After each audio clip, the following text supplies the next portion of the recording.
I understand you grew up in Cincinnati, and you now focus on investing in Midwest startups, but in between your investing career now, you left the Midwest. Why are you back in Columbus? The short of it is that, growing up as a kid in Ohio, I was interested in technology. I was interested in computers and everything that was out there. And so I got to Silicon Valley as fast as I could, and was most recently a partner at Sequoia Capital, and had this amazing vantage point on what was a super exciting time to be an investor in companies that were coming through Sequoia routinely, where it was Airbnb, it was Dropbox, it was Instagram, it was a whole bunch of enterprise companies too. It was just such a wonderful place to be. One of the things that happened though was that what investors were investing in fundamentally shifted. So in my very first partner meeting at Sequoia, I'll never forget it, sitting around in a room, and there was a company on the agenda, and we loved the company. However, it was based 10 miles north of San Francisco in a town called Petaluma. And so the partnership passed on it, just for that reason. And the reason for that was, this was 2006. In 2006, if you wanted to build any kind of technology service or application, you had to build the whole thing, like all the way down to the server racks, and some companies were even going down to the silicon level to put together a hardware infrastructure to offer that application. Fast forward to today, you would never do that because Jeff Bezos came out and said, "Here, I'm going to give you that infrastructure with as much or as little as you want. As long as you have an internet connection and a credit card, you can build this." And so that kind of had this fundamental shift in technology, like one of these big macroeconomic shifts. And what it meant was you no longer had to put your company in Silicon Valley. Now you could put your company in Munich, or you could put it in Ohio, or you could put it in China, or wherever.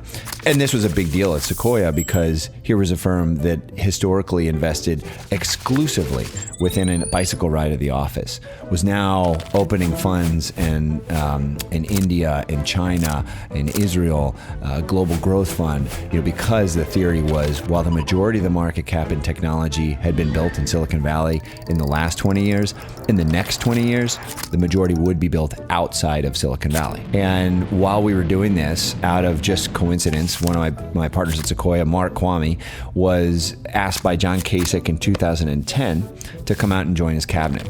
And so Mark comes out, joins the Kasich cabinet, and I expected him to come back within 6 months because I knew what Ohio was like, and I know what Mark is like, and he's a Silicon Valley venture capitalist. So I was surprised when I was out for work in Columbus, and we caught up over dinner, and he asked me what was going on at Sequoia. I caught him up, and I said, "What's going on in Ohio?" I was like, "How long are you gonna stay here?"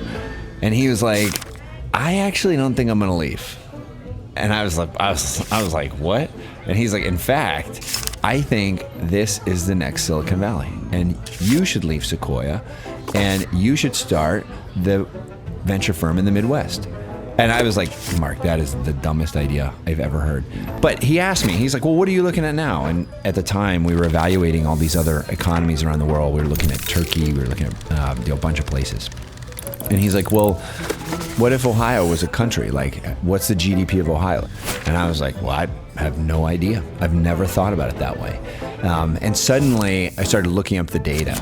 And every time I looked up a piece of information, the opposite of my perception borne out in the data. So, here was the Midwest. It would be actually the fourth largest economy in the world. It's bigger than Brazil. It's bigger than Russia. It's bigger than India. It has all these engineers, more engineers graduate from Midwest universities than any other corner of the world on an annual basis.